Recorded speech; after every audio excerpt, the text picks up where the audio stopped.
Well, Houstonians know our town is very special. There are many communities, many neighborhoods so rich in culture and vibrant. We are dedicating ourselves to embedding inside 10 of our communities this year. We started with Our Town this series in the Alief Westwood area. And if you've been watching today, you know all of our platforms are focused on Sunnyside and that awesome community. The Sunnyside neighborhood is one of the most underserved parts of the city, but that's not stopping the folks who live there from thriving.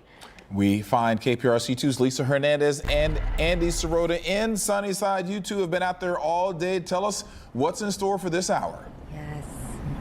You know, we want to start first, Keith and Daniela, by saying thank you to the community. We've been out here all afternoon. It's really been an educational experience for us on one hand, and we're so grateful for the folks who've walked up and driven up to even just pitch us story ideas, comment on our coverage, and we're honored to tell some of the positive stories that are happening right here in Sunnyside. Yeah, it's been a really great way to showcase community spirit in a way that resonates and reflects, as you said, a lot of the positive aspects of life in this community. There are quite a few different projects taking place right now in Sunnyside. In fact, there's a project that was greenlit by the city of Houston that's weeks away from breaking ground and breaking records. Yes, we were talking about a 240-acre plot of land that used to be a big old eyesore here in Sunnyside that's about to become the country's largest urban solar farm. Gage Golding checks it out. In Sunnyside, there's a plan to use the biggest and brightest part of the community, the sun. It's in the name after all, right? This project is on a mega scale, the largest urban solar farm in the country. And look, it's a first for the city of Houston, too. A chance to turn what was a dump into dollars. You know, and I remember as a child coming to the dump with my dad.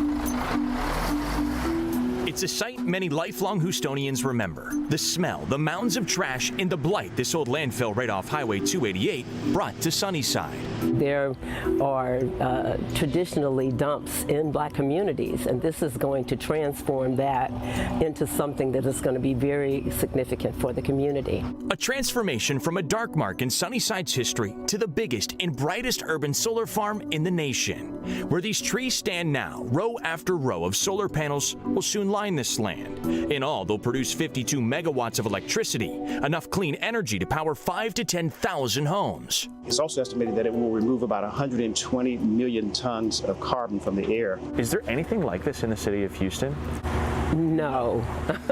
We answered that together. A first of its kind to Houston, and it's not just bringing light to your house, it's bringing life to Sunnyside. The 2 megawatt portion of the farm will be designated as the community solar. That means money made from those 2 megawatts of energy will help pay electric bills for those who can't afford them.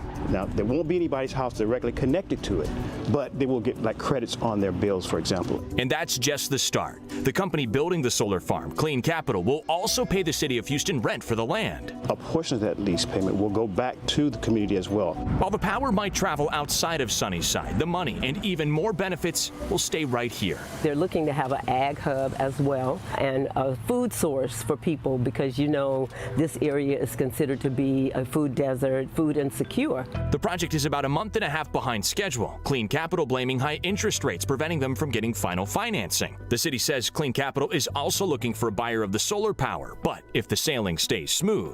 It will probably be mid next month, April, before it kicks off. Building the site will take it upwards of a year and a half, and those workers could be from right here in Sunnyside. We've trained over 94 people how to build a solar ground mount. Ephraim Jernigan and his group, the South Union Community Development Corporation, is giving locals hands-on training, experience, and know-how. I believe in freedom. We should all be free to get education. That means if you learn a certain trade that we're teaching, your economics become your sunshine. Clean Capital telling me they've held 3 different training programs. Their goal is to hire at least 10% of the workforce needed to build and maintain this solar farm from the Sunnyside community. Opportunity will be spelled SUNNYSIDE. And now we truly have everybody having sunshine in Sunnyside. Sunshine in Sunnyside, a change that so many along these storage streets are welcoming with a bright smile. In Sunnyside, Gage Golding, KPRC2 News.